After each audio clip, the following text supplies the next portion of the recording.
The message I'm sharing today has been developed all this past week through different facets and different nuances and guidance that came to me over the week.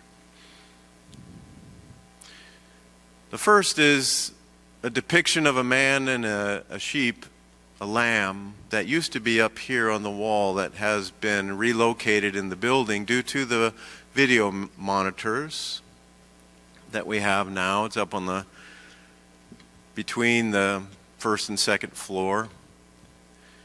And it was placed there the idea of where it was to be placed was from one of our congregants, Brian Law. He shared that with me, and I said, yes, that's a perfect place because it's placed right under the statement that says, we are all one. The depiction would characteristically be thought of as being Jesus and a lamb. But it's of a man and an animal, bringing home the idea that we are all one. And that's an absolutist statement. In unity, we work with absolutes. And working with those absolutes, we endeavor as truth students to apply those into our practical lives. Another absolutist statement is, God is absolute good.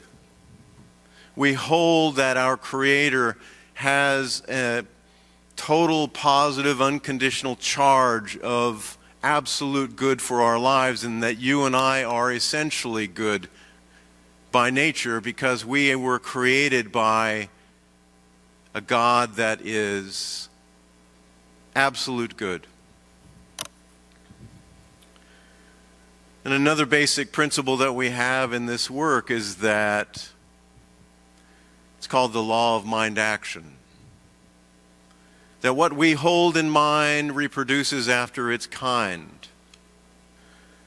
And that we, through the use of this mindfulness, that we are all one, that God is absolute good, and that we utilize that core belief brings forth that good in our lives. It is a rigor, it is a discipline, it is a way of life that provides tools for living so that we can prosper and be healed and be blessed in our relationships. And sometimes there is a requirement for refreshment on that trail because it is a rigorous path. And so I was sitting at home thinking about this rigor and this acceptance and allowing and cultivating this divine inheritance that you and I have as spiritual beings. And I said, God, there's something else that you want me to say around this, because you and I need to drink from the well as we move through this life. And I came across this book. Someone mentioned it to me and I ordered it online. It's called Return from Tomorrow by a man named George Ritchie. And I want to share some aspects of this book because it points to something that is extremely important for our lives. In 1943, George Ritchie was a 20-year-old young man who had been inducted into military service. And he was brought to Camp Barkley in southwest Texas to receive his initial training. And during that training, he contracted pneumonia because he was outside in 10-degree weather with his other company members receiving instruction from the lieutenant that was telling him how life was. But before I go into that, I want to share with you that many, many years later in the 1970s, Dr. Ritchie was a psychiatrist, and he was talking with a man in his office who was in his early 40s, who had lung cancer, and he had about 4 months to live.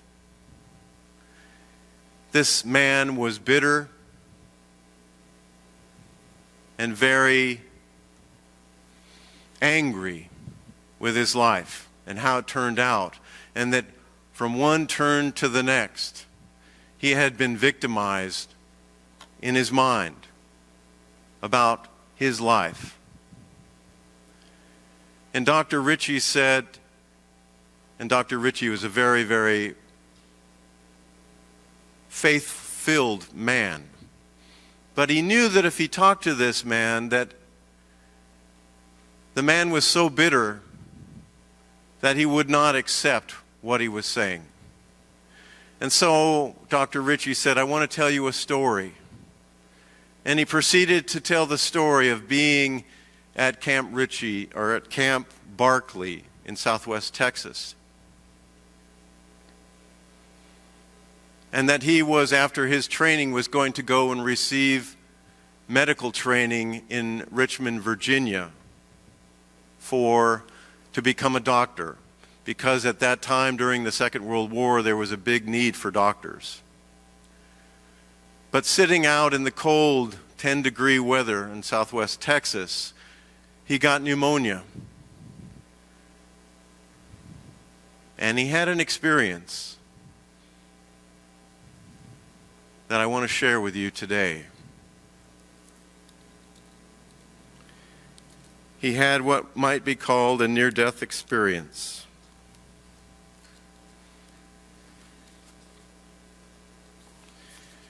One night,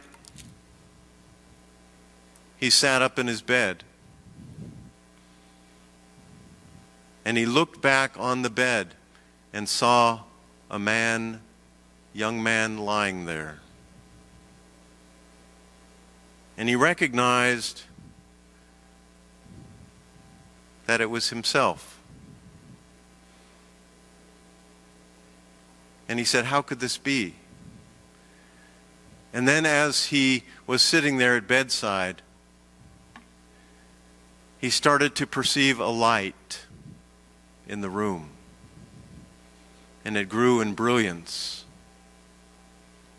And he said, I'm so glad I don't have my physical eyes to look through, because the light was so intense that it would have blinded him. But in that light formed into a form of a man. And I would like to share a little bit of that experience.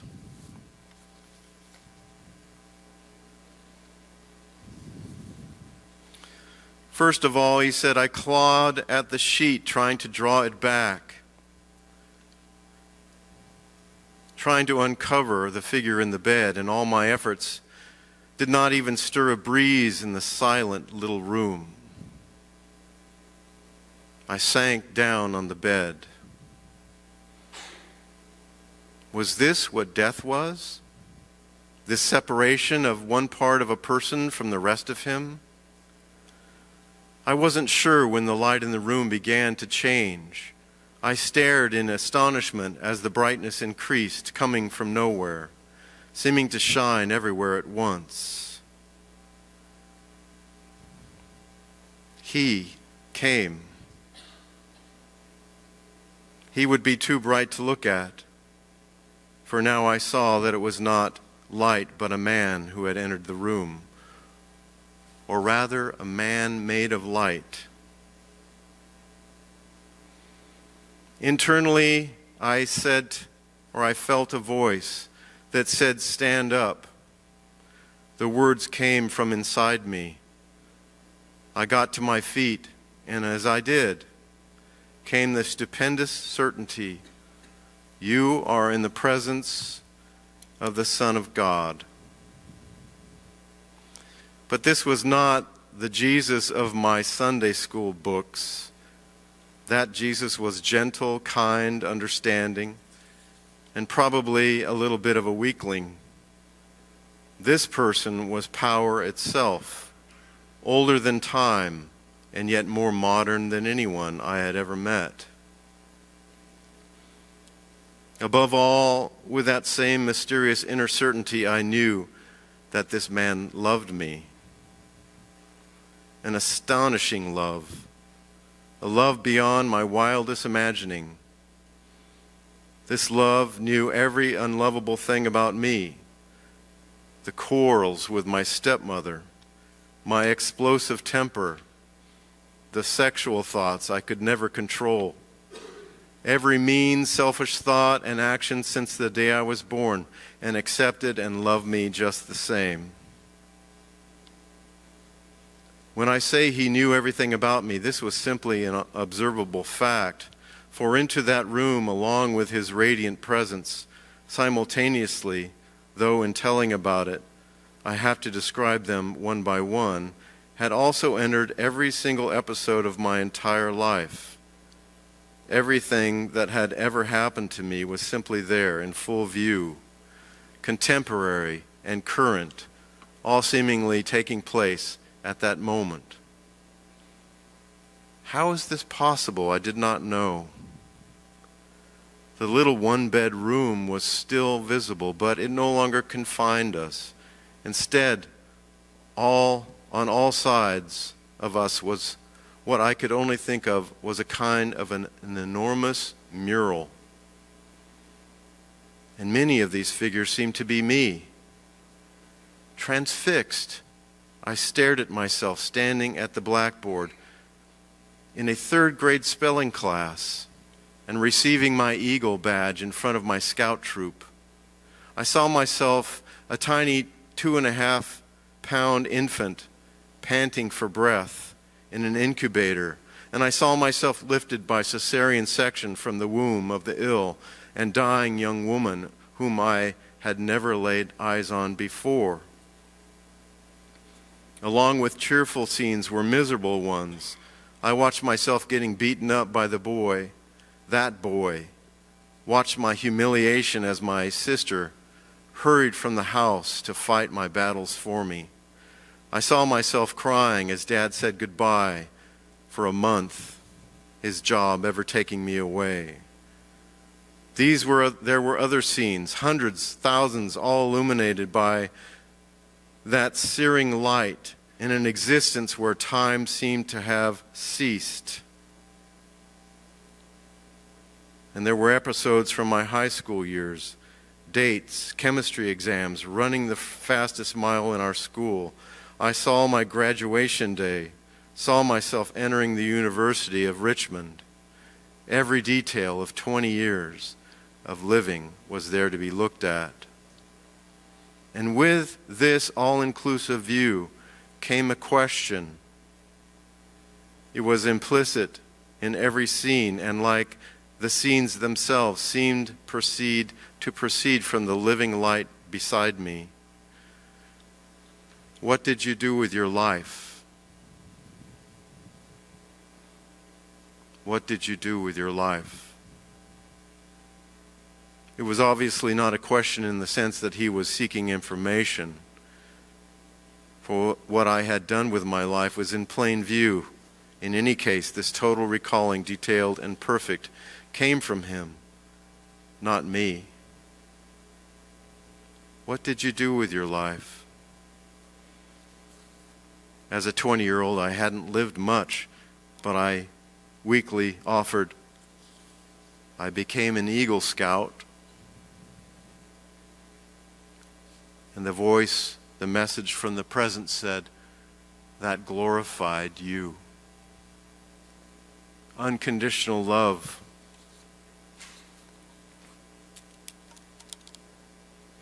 The question, like everything else proceeding from him, had to do with love. How much have you loved with your life? Have you loved others as I am loving you, totally, unconditionally? Why, I hadn't known love like this was possible. Someone should have told me, I thought indignantly. And then with a start, I noticed that we were moving through time and space. I cried out, "Where are we?" At first I thought we were looking at some great battlefield. Everywhere people were locked in what looked like fights to the death, writhing, punching, gouging. It couldn't be a present-day war because there were no tanks or guns, no weapons of any sort. I saw, as I looked closer, only bare hands and feet and teeth. And then I noticed that no one was apparently being injured. There was no blood, no bodies strewed to the ground. A blow that ought to have eliminated an opponent would leave him exactly as before. And then I could hear them say, "I told you so. I always knew. Didn't I warn you?" These were shrieked in the echoing air over and over and over. And once again, however, no condemnation came from the presence at my side, only a compassion for these unhappy people. This was breaking his heart. Clearly it was not his will that any one of them should be in this place. Gradually I became aware that there was something else on that plane of grappling forms. The entire unhappy plane was hovered over by beings, seemingly made of light. Were these light beings, bright beings, angels? Was the light beside me also an angel? But the thought which had pressed itself so undeniably on my mind in that little hospital room had been, "You are in the presence of the Son of God." Could it be that each of these other human souls, wretched and unworthy like me, was also in his presence? In a realm where time and space no longer followed any rules I knew? Could he be standing with each of them as he was with me? I didn't know. All I clearly saw was that no one of these bickering beings on the plane had been abandoned. They were being attended to, watched over, ministered to, and the equally observable fact was that not one of them knew it. And suddenly I realized that there was a common denominator to all these scenes so far. It was simply the failure to see the light. Whether it was physical appetite, an earthly concern, an absorption with self, whatever got in the way of his light created the separation into which we stepped at death. Now that sounds a little bit heavy to us, perhaps, in this room. But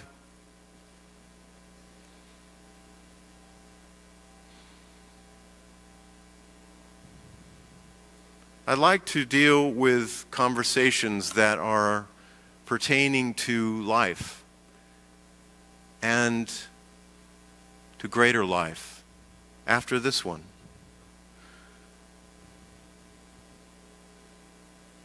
Because we're all spiritual beings, and we will be in this world as long as we are here. And at the point of our transition, there isn't this automatic throwing off of the consciousness that we have developed. You know, in Scripture it says, "Don't hide your light under a bushel." And I always ask myself, what is the bushel? My answer is that which we hide from the light.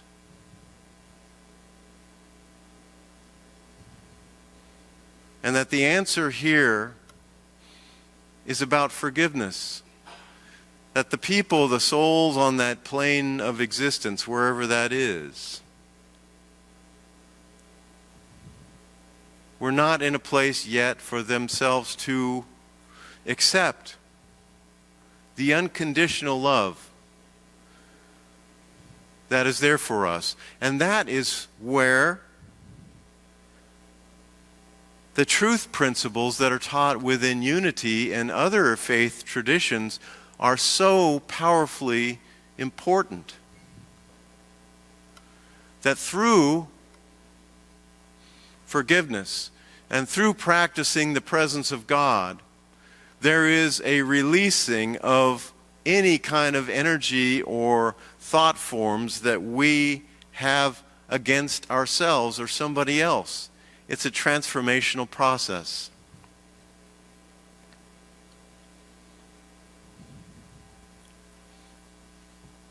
You may have noticed on your bulletin that my talk today is called Devils on the Highway. I thought that might be a little bit compelling for you to come today. It's like, what does that mean? Well, it has to do with, it's the title of a short article by a man named James Yandell. And he talks about, the article is from the book Meeting the Shadow. Meeting the Shadow. It's a book compiled by many, many authors, or that many authors have articles in this book. People like Robert Bly, Joseph Campbell, John Bradshaw, Larry Dossey, John Sanford, Scott Peck, Ken Wilber, all people that are all leaders in the consciousness movement. There are more today. This book is probably written in the early 90s. But they are all invested in helping people work with the content that was described on that man's experience on some inner realm. And I thought about this Mr. James Yandell's book, or not his book, but the article that he wrote. I could really relate to it because he talked about going on the highway every day to work, and that he would be in a 4-lane road and it would decrease into 2 lanes, and he would go through a tunnel. And I thought, well, that's what I do every day. I go through the Massey Tunnel, and 4 lanes turn into 2. And there's always this opportunity to allow other people in, or not. Mr. Yandell describes himself as a middle child that was always the good child, always doing the right thing in his family. But one day, he decided, in his words, to join the other sociopaths and get into the left lane, and then at the very last moment sneak over into the other 2. Can you relate to this? And at first,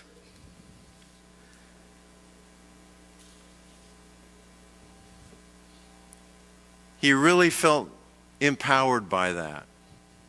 He felt, boy, I really got over on something, on people. And then after a few days of doing that, he started to look over to the others in other cars. And he realized that that wasn't the right thing to do. He was coming from the presence that we are all one. And he realized that that was something that he was not really about.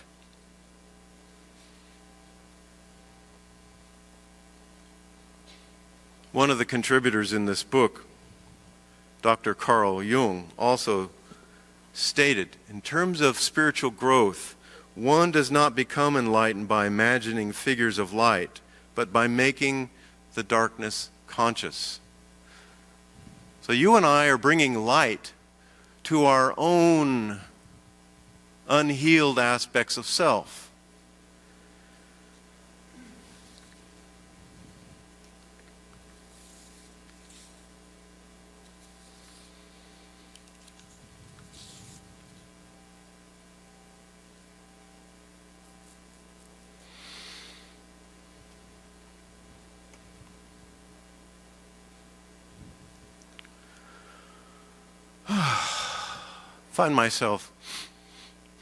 I find myself struggling a little bit with this today. Because in unity,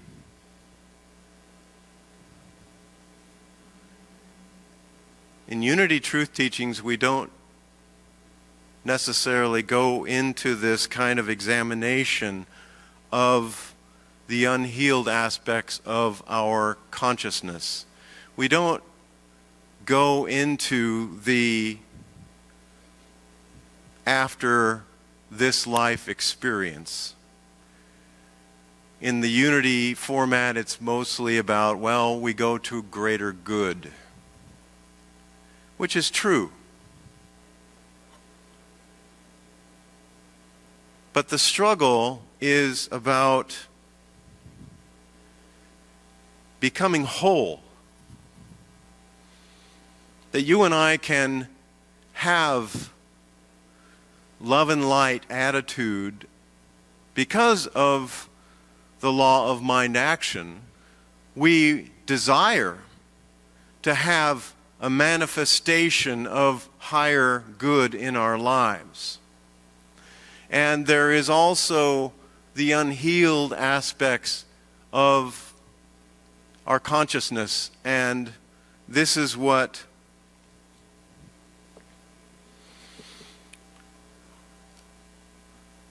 I'm attempting to communicate today.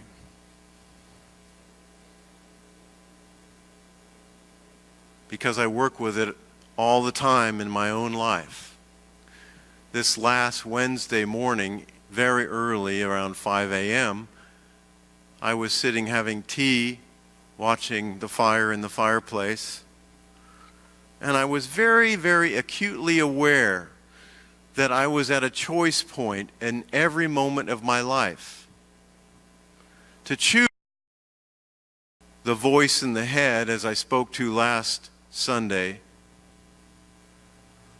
or to claim and know who I was as a spiritual being. This book is about one man's experience of love and support from a being that he thought was Jesus on the other side.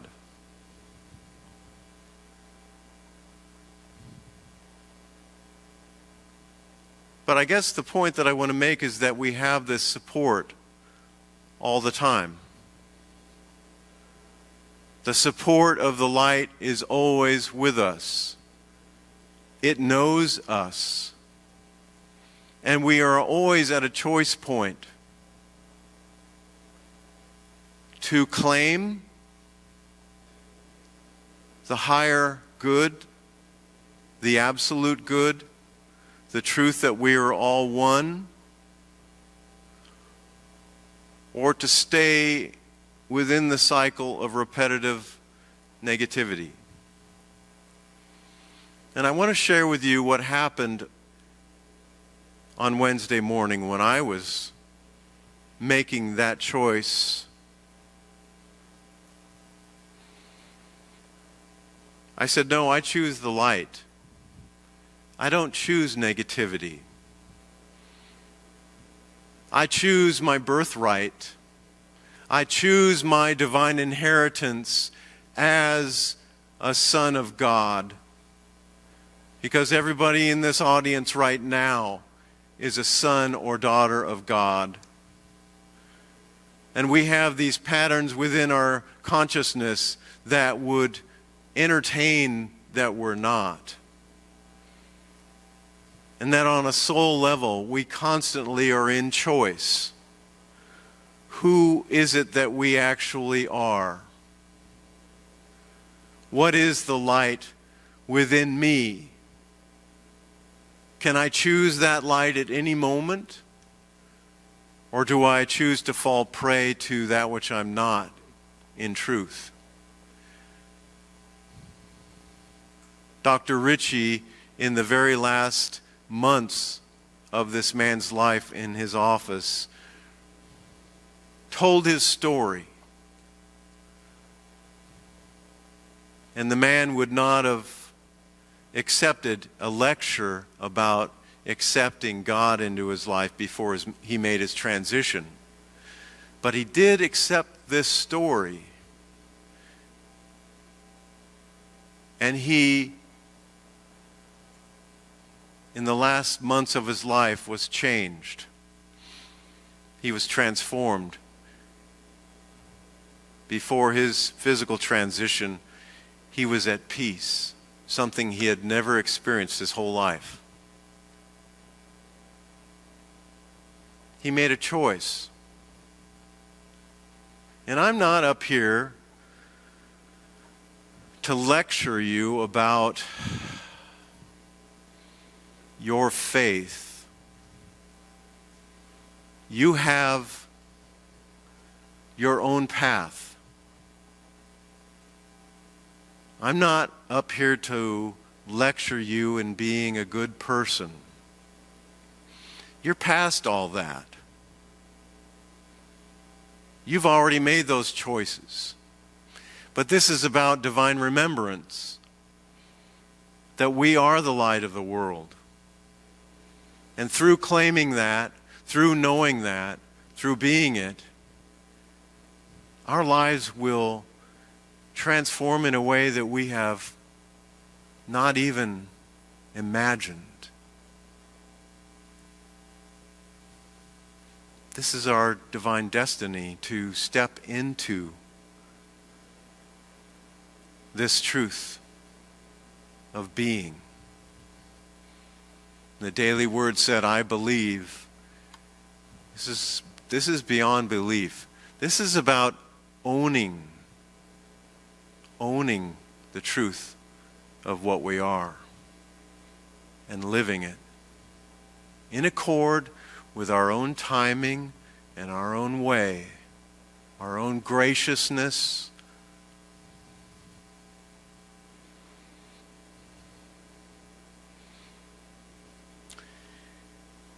And I tell you what, I don't know why I care so much about that for you. I don't know why. But I was called to enter into this path a long time ago, because it awakened in me, and I see it in you. That's my function on this earth,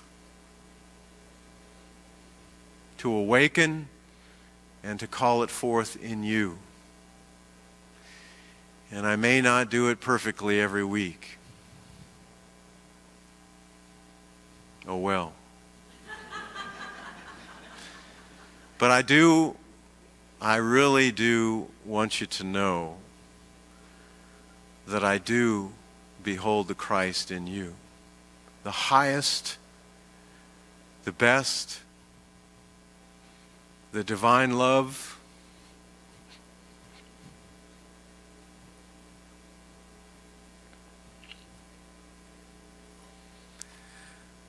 that you are.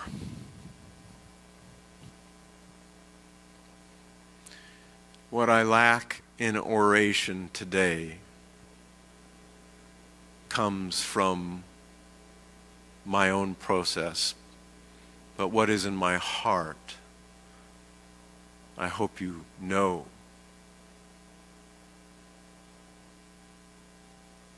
And claim for yourself. Thank you.